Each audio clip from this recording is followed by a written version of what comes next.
Hola, bienvenidos. Este es otro repaso de la escuela sabática. Esta es la lección número 11 que se titula El santuario. Si no sabes de qué estoy hablando, no importa, quédate. Vamos a estudiar la Biblia y vamos a relacionar el santuario del Antiguo Testamento con el Nuevo Pacto que pasó en el Nuevo Testamento y sigue pasando ahora. Antes de comenzar también, si ustedes podrían hacerle like a este video, compartirlo con la gente que ustedes piensan que puede beneficiar y quizás si sos nuevo, es la primera vez que estás aquí, escribí un comentario para saber de dónde sos y por dónde nos estás escuchando o viendo. Y bueno, ahora empecemos.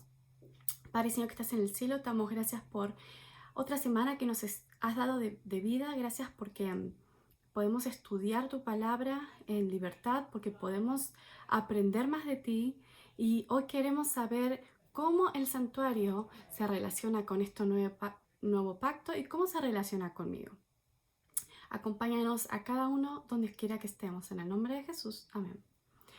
Ok, vamos a empezar con Hebreos 9:15. Este es el Nuevo Testamento y el versículo dice: por eso Cristo es mediador de un nuevo pacto, para que los llamados reciban la herencia eterna prometida, ahora que Él ha muerto para liberarlos de los pecados cometidos bajo el primer pacto. Wow, está dando mucha información aquí el que escribió Hebreos, y nos está diciendo, para comenzar, que hay un nuevo pacto, y eso ya lo vimos en las semanas pasadas, ¿verdad? Cuando Jesús murió y resucitó, ahí empezó el nuevo pacto. Y ese pacto era para todo mundo. Estaba abierto para todo aquel que en él crea, no se pierda, más tenga vida eterna. Y entonces aquí en Hebreos nos vuelve a recordar un poco que Cristo es el mediador y que los llamados van a recibir la herencia eterna prometida. Que, si vamos a recordar, eso es parte del nuevo pacto. Una de las promesas más importantes que Dios nos hace en este pacto es que vamos a recibir vida eterna. Si se acuerdan, el pacto necesita de dos personas o de dos partes. Dios es una y nosotros somos la otra, como pueblo y individualmente también. Entonces, cuando Dios dice aquí para los llamados, en ningún momento quiero que ustedes piensen que Dios tiene un grupo al cual les quiere dar el pacto, un grupo al cual Él quiere salvar y que hay otro grupo que no. Porque si lo comparamos con muchos otros versículos en la Biblia, especialmente en el Nuevo Testamento, vamos a entender que Dios hace el llamado a todo mundo. Y cuando Jesús vino aquí, Él murió por todo mundo. Pero, ¿qué pasa? Tanto yo como todos los demás tenemos una elección.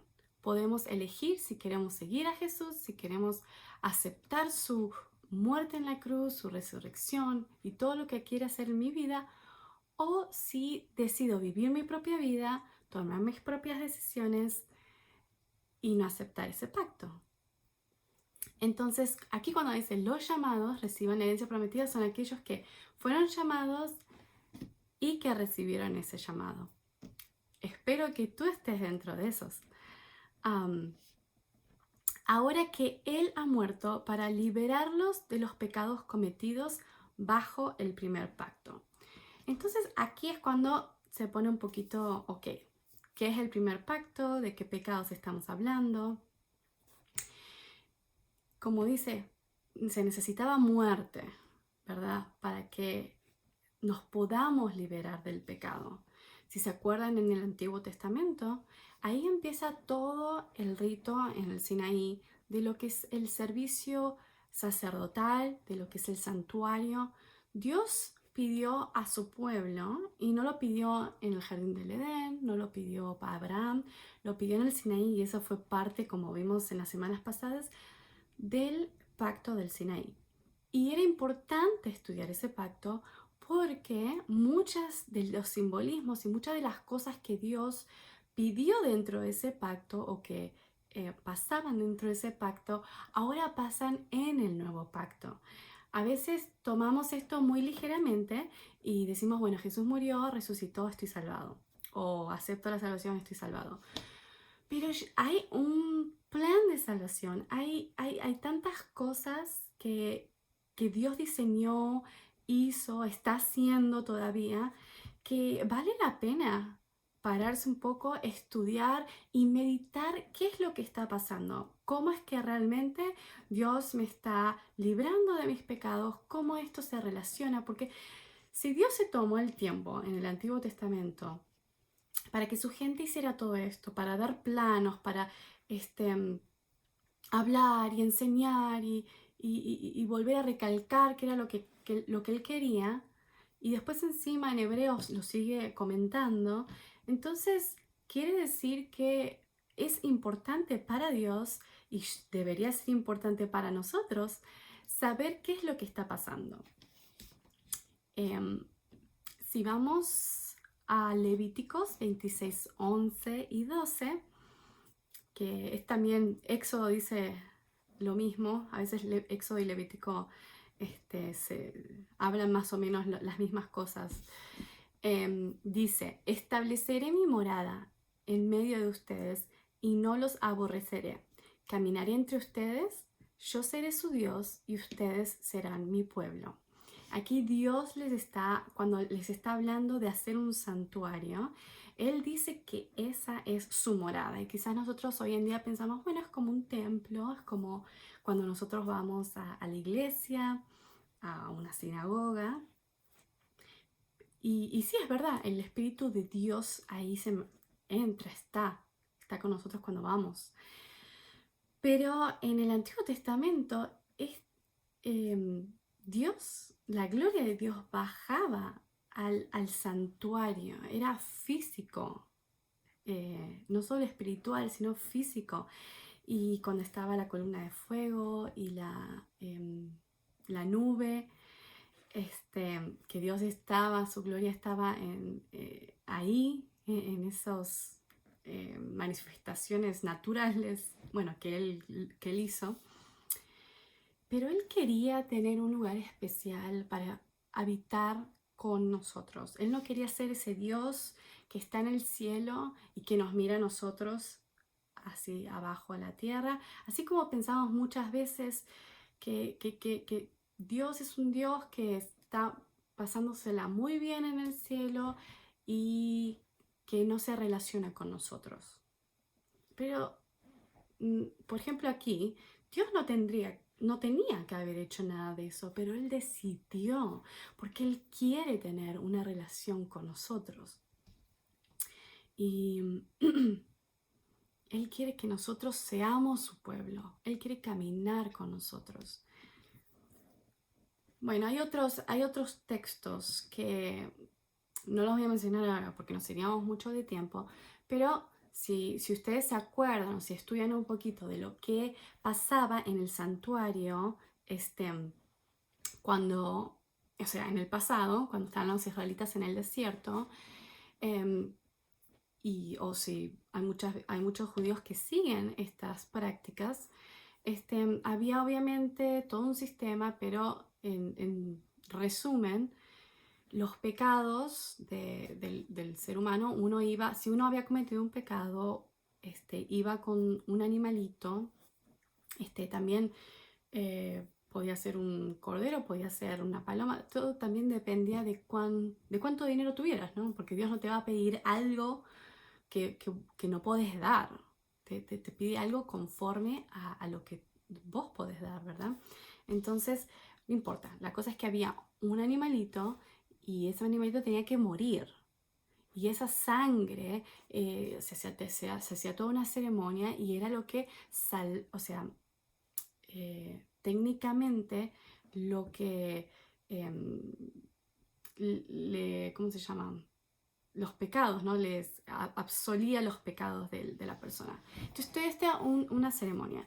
Pero todo esto era un simbolismo porque hasta Hebreos dice, por ejemplo, que todas esas, y Pedro, que todas esas toros y la sangre de los animales y todo eso no tenían ningún poder, no tenían nada para salvar o para perdonar los pecados, pero era el simbolismo de cuando Jesús iba a venir en la cruz. Y era como que nosotros poniendo nuestra fe en que Jesús iba a cumplir esa promesa, porque Jesús todavía no la había cumplido.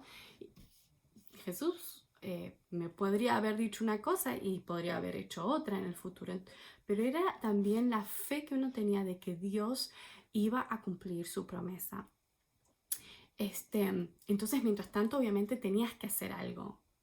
Y Dios puso este sistema de simbolismos y de ceremonias y para enseñarnos un montón de cosas, porque eran cosas que estaban pasando en el cielo y que nosotros no sabíamos.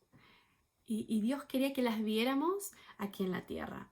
También Él nos quería enseñar que el pecado tiene un precio alto, un precio de muerte, ¿me entienden? Y todo eso equivale a mi muerte. O sea, porque pecamos, primeramente porque ya somos pecadores, ya nacimos pecadores, porque Adán y Eva pecaron. Pero además de todo eso, yo sigo pecando y sigo viviendo en una vida de pecado. Entonces, yo merezco la muerte eterna, ¿ok? Y entonces Dios obviamente no quería eso para nosotros. Y tuvo que diseñar todo este plan de salvación en el cual Jesús tenía que venir. Y hasta que pasara eso, entonces teníamos que matar animalitos. Entonces, cada vez que uno cometía un pecado, o de hecho, cuando se hacía la limpieza del santuario una vez al año, todos esos pecados que habían estado en la cortina, todos esos pecados que yo había ido con mi animalito, era una vez al año que se hacía una santificación, y ahí sí todos los pecados supuestamente eran absueltos. Todo un estudio, ¿no? Pero lo importante es que igual, si Jesús no hubiera muerto en la cruz, entonces todo ese sistema de ceremonias no valía para nada. No vale para nada. Entonces vamos a estudiar un poquito en Hebreos 8, más o menos de qué se trata todo esto y cómo se relaciona al día de hoy. Versículo 1. Ahora bien, el punto principal de lo que venimos diciendo es que tenemos tal sumo sacerdote, aquel que se sentó a la derecha del trono de la majestad en el cielo, el que sirve en el santuario, es decir, en el verdadero tabernáculo levantado por el Señor y no por ningún ser humano. Wow, entonces hasta ahora en el Nuevo Testamento no se había, creo que mencionado nada del santuario. Y de repente viene el libro de Hebreos, o las cartas, y empieza a hablar del santuario. Y no solo habla del santuario, sino que dice, primero, que que Jesús es nuestro sumo sacerdote. Entonces, uno para saber lo que es un sumo sacerdote tiene que ver qué era lo que hacía un sumo sacerdote en el Antiguo Testamento. Y era como un mediador entre el pueblo y Dios. Y dice que se sentó a la derecha del trono de la majestad en el cielo. Entonces, esto es ya cuando Jesús murió, resucitó, fue al cielo y ahora está de sumo sacerdote al lado de Dios. O sea, esto es algo, para cuando escribió en el libro de Hebreos, era como una noticia, una bomba que tiró, porque, yo, pensé, si yo estaba en esos tiempos, yo hubiera pensado, bueno, Jesús murió, nuevo pacto, cosas nuevas, pero ahora me está diciendo que el santuario sigue vigente, pero no aquí en la tierra como lo veíamos, sino en el cielo. Dice, el verdadero tabernáculo, levantado por el Señor, no por ningún ser humano. Entonces, wow, ahora estoy empezando a entender que el santuario celestial es el verdadero, es el único, que lo que estaba aquí en la tierra era simplemente un pequeño modelo de lo que estaba pasando en el cielo. A todo sumo sacerdote se le nombra para presentar ofrendas y sacrificios, por lo cual es necesario que también tenga algo que ofrecer. Si Jesús estuviera en la tierra, no sería sacerdote, pues aquí ya hay sacerdotes que presentan las ofrendas en conformidad con la ley. Estos sacerdotes sirven en un santuario que es copia y sombra del que está en el cielo, tal como se le advirtió a Moisés cuando estaba a punto de construir el tabernáculo. Asegúrate, decía, de hacerlo todo según el modelo que se te ha mostrado en la montaña. Eso lo encontramos en Éxodo 25:40. Pero el servicio sacerdotal que Jesús ha recibido es superior al de ellos, así como el pacto del cual es mediador es superior al antiguo, puesto que se basa en mejores promesas. Efectivamente, si el primer pacto hubiera sido perfecto, no habría lugar para un segundo pacto.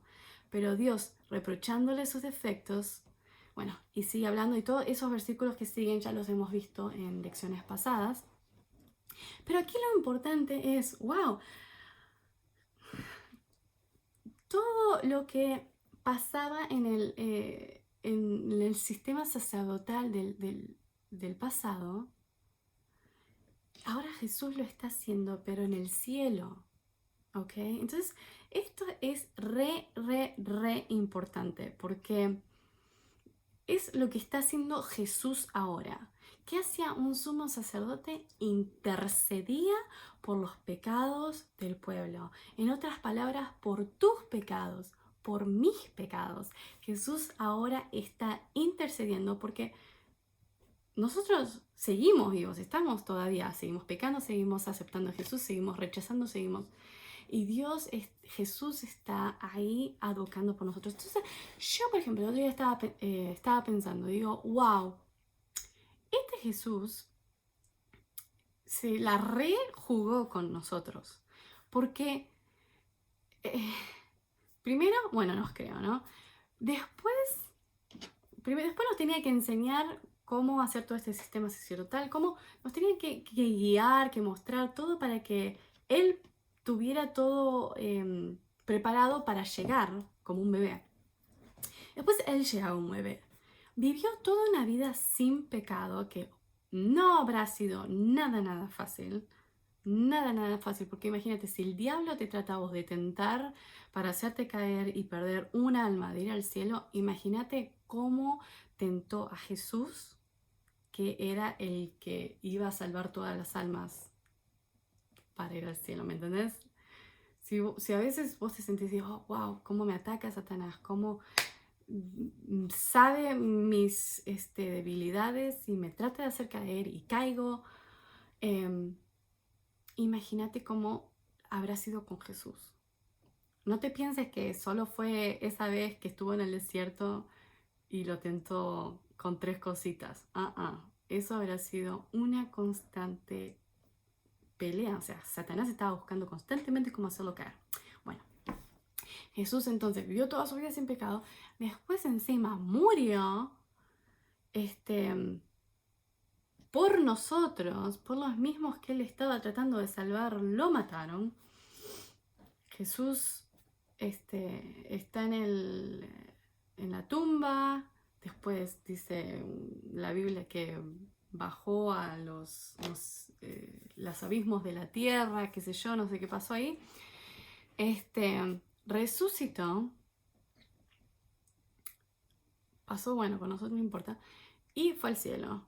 Y ahora no es de que, bueno, ya está, hice lo que tenía que hacer. No, Él está ahora todos los días advocando por nosotros.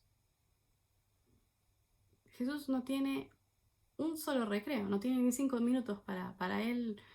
Está constantemente como sumo sacerdote intercediendo por ti y por mí. Digo, wow, wow. El otro día me puse a pensar y digo, Jesús,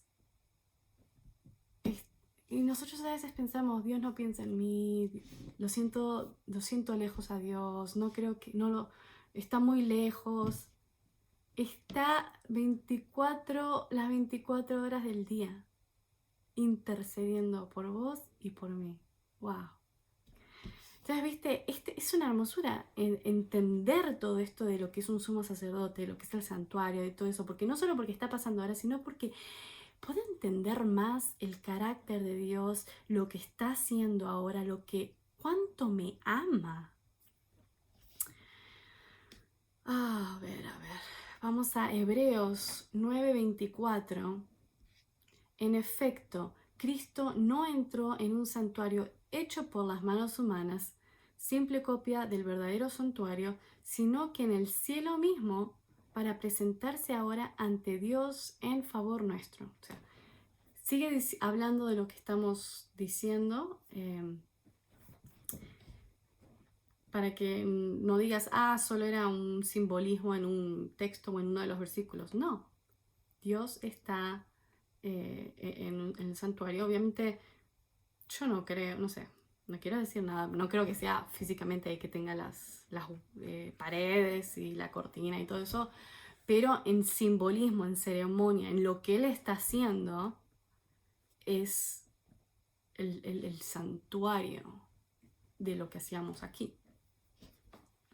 Primera de Timoteo 2:5-6 también va sobre lo mismo y dice, porque hay un solo Dios y un solo mediador entre Dios y los hombres, Jesucristo hombre. Un solo mediador. Él es nuestro sumo sacerdote. No tenemos a nadie más. No se fíen del pastor, no se fíen de tu hermano mayor, no te fíes de tus padres, no te fíes de nadie, porque todos ellos te pueden ayudar en tu vida espiritual, pueden orar por ti, pueden pedir por ti, pero el que está intercediendo y el que tiene el poder y el que te ama con todo su corazón es Jesús, quien dio su vida como rescate por todos. Todos, aquí volvemos al todos, ¿me entendés? Este testimonio Dios lo ha dado a su debido tiempo. Y sí, es verdad, porque en el jardín de Edén Él no tiró la bomba de Jesús, Dios va a venir, va a morir, va a haber un santuario. Dios fue durante toda la historia de la humanidad hablando como podríamos entender, revelando un poquito de luz, hasta que empezamos a ver el panorama, ¿verdad? En el Antiguo Testamento, cuando estaban haciendo el sistema de simbolismos y ceremonias, Moisés quizás tenía un poquito más claro porque él hablaba con Dios casi todos los días, pero, o sea, viste, le dijo que había un modelo en el cielo, pero quizás no se entendía bien en ese momento que Dios mismo en el cielo iba a estar intercediendo por nosotros. Y a veces así son con muchas verdades. De a poco Dios nos va dando luz, de a poquito, como podamos ir absorbiendo la información, entendiéndola, viviéndola. Y bueno, podríamos hablar 1500 cosas del pacto y de Jesús como sumo sacerdote. Pero para mí lo más importante que entiendas es lo que Dios está haciendo hoy por ti, ¿me entendés? Y eso es lo más importante. Y ese debe ser el primer punto de partida para ti, para mí. Y después entonces iremos estudiando el pasado, el futuro, todas estas cosas, ¿no? Pero ¿qué es lo que está haciendo Dios por ti? Dios por ti ahora está intercediendo por ti. ¿Y por qué está intercediendo? Y esta es otra de las cosas que tenemos que entender, que Dios murió en la cruz, pero no quiere decir que ya estamos absueltos de todos los pecados ahí. Porque sigue siendo mi decisión aceptar a Jesús. Y puede ser que ayer lo acepté y puede ser que hoy decida no aceptarlo y vivir mi propia vida. Entonces, y Dios tiene que estar intercediendo. Jesús tiene que estar intercediendo por nosotros constantemente, por todas las macanas que nos mandamos, por nuestra naturaleza que es pecaminosa. Y y para seguir mostrándole a Dios que nosotros estamos bañados en su sangre. Entonces, antes de morir, Jesús dejó una ceremonia para que nosotros la continuáramos y nos acordáramos primero obviamente de lo que Él hizo por nosotros en la cruz, y también como un simbolismo de que estamos cubiertos en la sangre de Jesús. Y estoy hablando de la Santa Cena. Por ejemplo, en Mateo 26-28 dice: esto es mi sangre del pacto que es derramada por muchos para el perdón de los pecados. Necesitamos la sangre de Jesús para nuestros perdón de pecados. Y por eso hacemos la Santa Cena, para hacer formalmente la decisión de aceptar a Jesús, de aceptar su sangre, de aceptar su cuerpo, de recordarlo, de vivirlo, ¿me entendés? No porque, y volvemos a lo mismo, es como si fuera la cosa de simbolismos del pasado, o sea, así como los cabritos y las ovejas y todo eso no podían, teníamos que hacerlo para vivir y para pensar y para pedir a Dios que pueda interceder por nosotros, aunque Jesús todavía no había muerto por nosotros. Bueno, de la misma forma nosotros ahora tomamos en nuestras iglesias, hacemos lo de la Santa Cena de vez en cuando. De hecho, los primeros cristianos lo hacían todos los sábados. Después tuvieron que hacerlo un par de domingos porque eran perseguidos, pero bueno, esa es otra historia. Porque estás recordando, estás volviendo y estás diciéndole: Dios, sigue intercediendo por mí.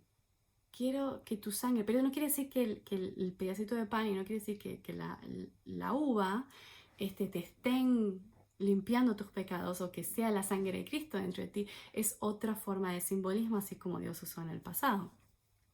Pero es importante que nosotros lo hagamos, porque es como orar. Por ejemplo, uno dice: pero Dios ya sabe lo que está en mi cabeza, o Dios ya sabe que obviamente yo quiero que me perdone mis pecados, pero tenemos que orar, tenemos que estar en esa relación, porque nos beneficia a nosotros el tener una relación con Jesús. Entonces es importante. Si vos has pensado en el pasado: no sé si quiero hacer la Santa Cena o no, hacela. Y bueno, acá voy a entrar en un tema un poquito quizás muy tocante para algunos, pero algunos dicen: tienes que estar bautizado, no tienes que estar bautizado, los niños pueden, no pueden. Mira, al fin y al cabo no hay ninguna regla en la Biblia que te diga qué es lo que tienes que hacer conforme a esto. Si lo que yo pensaría en ese momento es aceptar la sangre de Cristo, aceptar su perdón, aceptar su relación contigo, aceptar.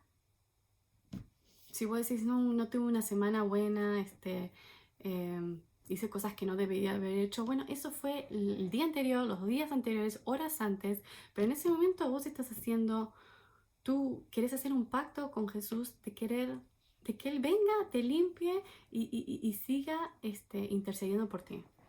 Entonces, por si en algún momento tenías esa duda, ¿viste? Eso es lo que yo pienso. No hay ninguna regla en la Biblia que nos diga otra cosa. Si los niños quieren aceptar a Jesús, pues que lo acepten. Dejar a los niños venir a mí. Último. Gálatas 1:4. Jesucristo dio su vida por nuestros pecados para rescatarnos de este mundo malvado, según la voluntad de nuestro Dios y Padre.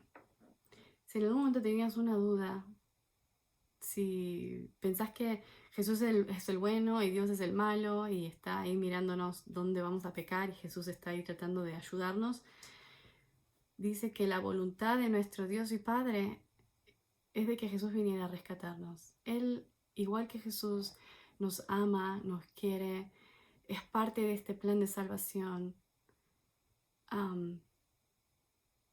Recordá que Jesús murió, de que nuestros pecados ya se están siendo perdonados. pero depende de mí aceptar esa salvación, depende de mí aceptar ese pacto nuevo que Dios quiere hacer, que es más perfecto porque todo lo que antes era simbolismo y todo lo que antes era como una sombra de lo que iba a pasar en el futuro, ahora está pasando y ahora es, y el sumo sacerdote es el sumo sacerdote, y Dios, Jesús está donde tiene que estar. So, aceptalo y viví una vida conforme a eso. Viví teniendo una relación con Jesús. Él está 24/7 intercediendo por ti. Dale 5 minutos de tu día. Incluílo en tus planes, incluílo en tus pensamientos, porque se lo merece. Padre Señor que estás en el cielo, gracias porque nos has dado todo, la vida, nos has librado de la muerte y no podemos nada más que decir gracias, gracias, y no nos dejes, por favor, que tu presencia no salga de nosotros, porque te necesitamos, porque sin ti no somos nada. Espero que cada uno de donde estén mirando puedan aceptarte, Señor, y puedan aceptar este plan de salvación, porque como tú dijiste, es para todos. En el nombre de Jesús, amén. Bueno, nos vemos la semana que viene. Vamos a seguir estudiando del nuevo pacto, del santuario. Quiero ver bien cuál es la fe del pacto se llama. Vamos a seguir hablando de todas estas hermosas cosas, ¿ok? Adiós.